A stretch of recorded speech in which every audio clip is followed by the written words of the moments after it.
Tashi, mbyllja e javës sjell reflektim, do të kuptosh më qartë çfarë dëshiron realisht nga një person apo situatë, një bisedë me njerëzit e zemrës dhe në natyrë.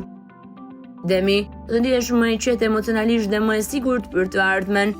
Një bisedë familjare sjell afrim dhe mirëkuptim. Binjakët, shoqëria dhe daljet do të japin energji pozitive, një surprizë e këndshme mund të ndodhë në mbrëmje. Kaforja, pushimi dhe relaksi do të jenë shumë të rëndësishme. Mundohu të kalosh kohë pranë natyrës apo ujit. Luani, fundjava sjell argëtim, dalje dhe takime interesante. Miq do të kenë rol të rëndësishëm.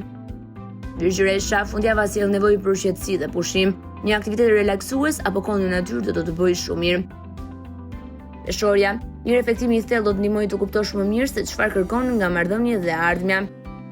Akrepi, do të ndihesh më fort emocionalisht dhe më e vendosur për të lënë pas situatat që të kanë lodhur kohët e fundit. Shqetari, fundjava favorizon udhëtimet, sportin dhe aktivitetet në natyrë, do të ndihesh më i lirë emocionalisht. Priciapi, fundjava sjell nevojën për pushim dhe rikuperim energjie, trupi kërkon më shumë kujdes. Ujori, fundjava sjell humor të mirë dhe njohje interesante, një person mund të surprizojë emocionalisht. Peshqit, fundjava favorizon relaksin, natyrën dhe qetësinë shpirtërore, një bisedë e sinqertë do të ndihmojë emocionalisht.